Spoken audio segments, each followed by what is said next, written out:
Qu'est-ce que tu aimes dans cette pratique Le fait de donner la vie à la pierre, on part de quelque chose qu'on pourrait trouver dans la nature et le laisser là, à quelque chose qui est magnifique, donc c'est super, quoi.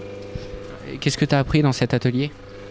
J'ai appris comment on peut voilà, c'est ça, travailler quelque chose qui est quand même assez dur à la base, du coup, ouais, c'est assez impressionnant. Ce week-end, vous avez accepté d'ouvrir votre atelier pour les journées européennes des métiers d'art. Et là, c'était vraiment une belle opportunité de faire connaître notre métier, Rachel et moi.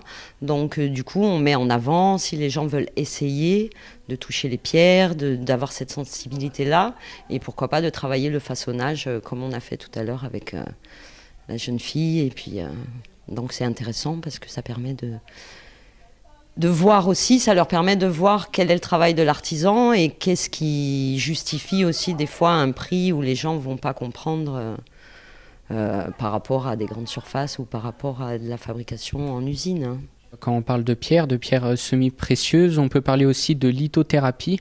Parlez-nous-en un peu. Alors effectivement, ça fait 3 ans maintenant, donc je suis une formation sur Toulouse, par un monsieur qui est connu dans le milieu et qui lui est depuis toujours dans les minéraux. Il a ses propres laminaires, il importe lui-même ses pierres. Donc j'ai la chance de suivre la formation avec lui.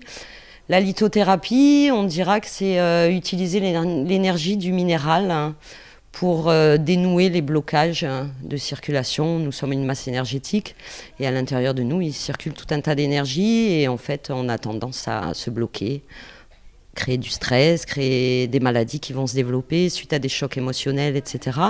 Et la lithothérapie est une médecine douce qui va permettre de réguler un petit peu aussi bien les problèmes physiques que les problèmes émotionnels.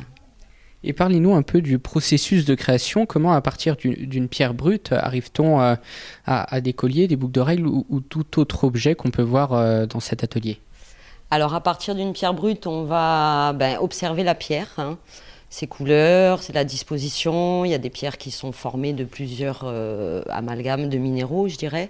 Et du coup, en l'observant, moi, j'ai plutôt tendance à me laisser porter par la pierre et elle va presque me dire la forme qu'elle a envie d'avoir et quel côté faire ressortir et ce qu'elle deviendra après, si c'est monté en cabochon ou si ça va être plus un pendentif ou ce genre de choses. Voilà. Après, la créativité, ça dépend des jours, ça dépend de quelle humeur on est, ça dépend de pas mal de choses, mais le minéral est très inspirant. Chaque pierre ayant ses propriétés. En dessous, on est sur l'œil de faucon, qui va aussi travailler un petit peu sur les problèmes de maux de tête, etc. Mais on part surtout des bronches, donc on dégage toute la zone ici jusqu'à la tête. Et on est plus sur une pierre de perspicacité, on dira. Voilà. Présentez-nous votre activité. Alors, je suis potier céramiste depuis 5 ans. Du moins, je me suis formée pendant 5 ans. C'est une reconversion totale, parce qu'avant, j'étais pas du tout dans cette branche-là. Mais la poterie m'a toujours plu et j'avais envie d'être mon propre patron. Donc j'ai fait tout ce qu'il fallait pour pouvoir créer cette entreprise.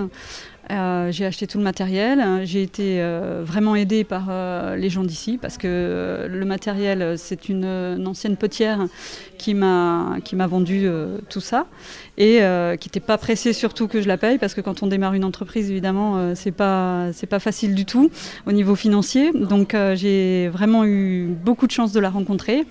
Et elle m'a totalement fait confiance.